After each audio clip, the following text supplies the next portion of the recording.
मल, विक्षेप और आवरण किसे कहते हैं, इससे कैसे अपने आप को बचाएं। मल मतलब होता है मैल, गंदा। विक्षेप मतलब चंचलता। आवरण मतलब पर्दा। जब हमारे मन में अहंकार की मैल होती है, पापों की मैल होती है, विषय वासना की मैल होती है, तो ये हमारे मन को अशुद्ध कर देता है। तो इसी को मल कहते हैं। विक्षेप मतलब जब आपका मन यहाँ वहाँ बस भटकता रहे सारा समय, कि ऐसा नहीं कि तुम आंख बंद करके बैठो तो ही भटकता, परमानेंट भटकता रहता। रात सपने भी बहुत ही आते रहते, दिन में ख्याल ही चलते रहते, विचार ही चलते। और जब आप बैठते हैं सुमिरन के लिए या अभ्यास के लिए कुछ, तो ना तो मन उसमें लगता है, और कोशिश करो तो मन कभी यहाँ भाग गया, कभी यहाँ भाग गया, कभी यहाँ भाग गया। तो ये हुआ विक्षेप। और आवरण मतलब पर्दा। किसका? अज्ञान का। मैं कौन हूं ये मालूम नहीं, परमात्मा कौन है पता नहीं, ये सृष्टि क्या है मालूम नहीं। तो ये सब जो ना जानना है, अज्ञान माने ज्ञान न होना, इसी को हम आवरण कहते हैं। तो इससे आप अपने आप को बचाएं कैसे? बीना जी, ये तो हम मन में पड़े हुए हैं। आपको पूछना ये चाहिए कि हम इनकी निवृत्ति कैसे करें, इनको हटाएं कैसे। मल दोष को दूर करने के लिए एक साधन दिया गया है, और वो है निष्काम कर्म करे, सेवा करे। और सेवा ऐसी नहीं है जिसके बाद आप पुरस्कार चाहें या आपको कोई प्रशंसा दे, क्योंकि अगर दिखा लिया। अभी देखो लॉकडाउन के चक्कर में ना, गरीब लोगों को मदद देने के लिए कई लोग जाते हैं, हम इनको राशन देंगे, हम इनको खाने का सामान देंगे, और फिर उसके बाद वो अपनी फ़ोटो बड़ी अच्छे से खिंचाते हैं। अभी थोड़ा एक दो तस्वीरों पे मेरी नज़र गई। एक औरत है, उसको एक केला देना है और 15 लोग उस केले को पकड़ रहे हैं।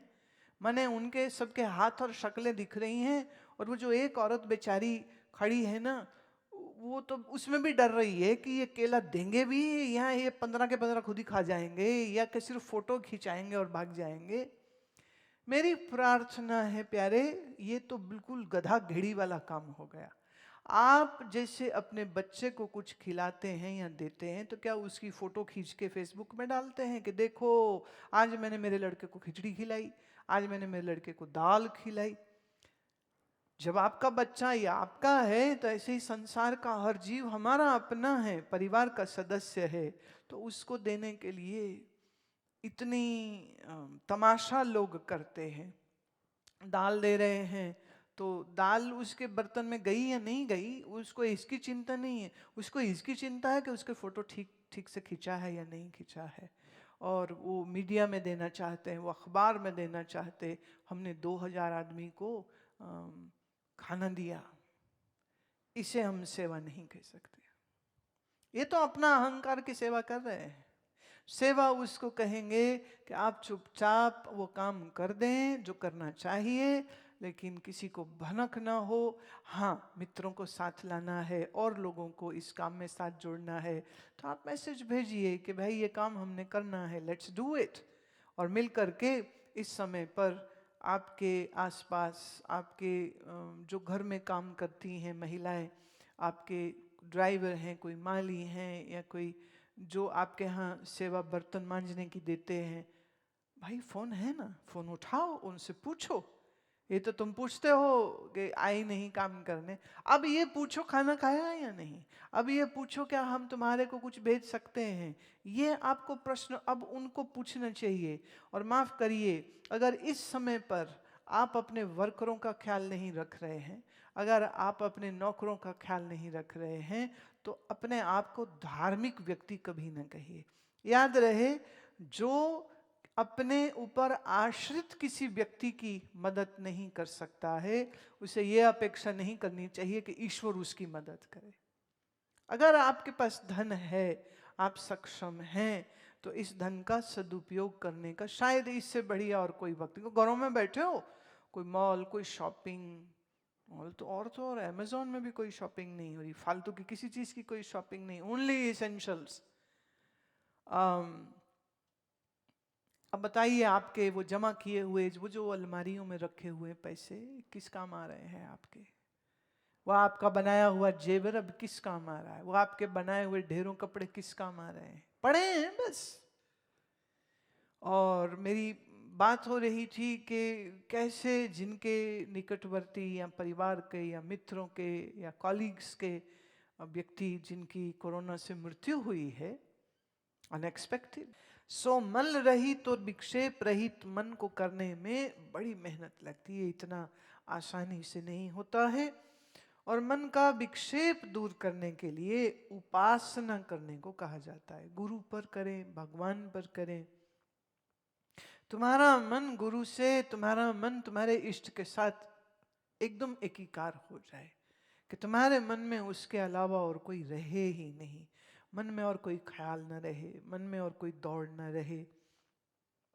उप आसन, उप माने पास, आसन माने बैठना। जब हमारा मन हमारे गुरु के समीप बैठ जाए, गुरु पास रहे या दूर रहे, नजरों में समाए रहते हैं, नजरों में समाए रहते हैं, गुरु पास रहे या दूर रहे, नजरों में समाए रहते हैं, नजरों में समाए रहते हैं।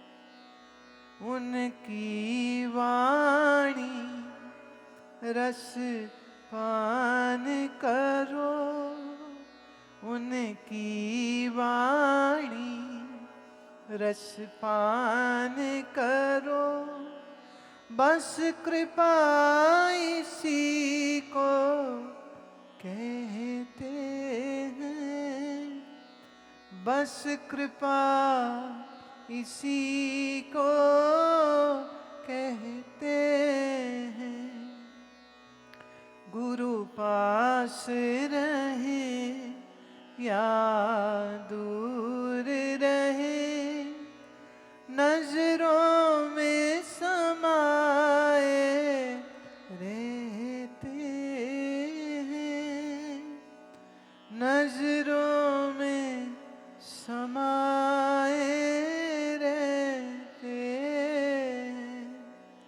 उनकी वाणी रस पान करो, बस कृपा इसी को कहते हैं, बस कृपा इसी को कहते हैं।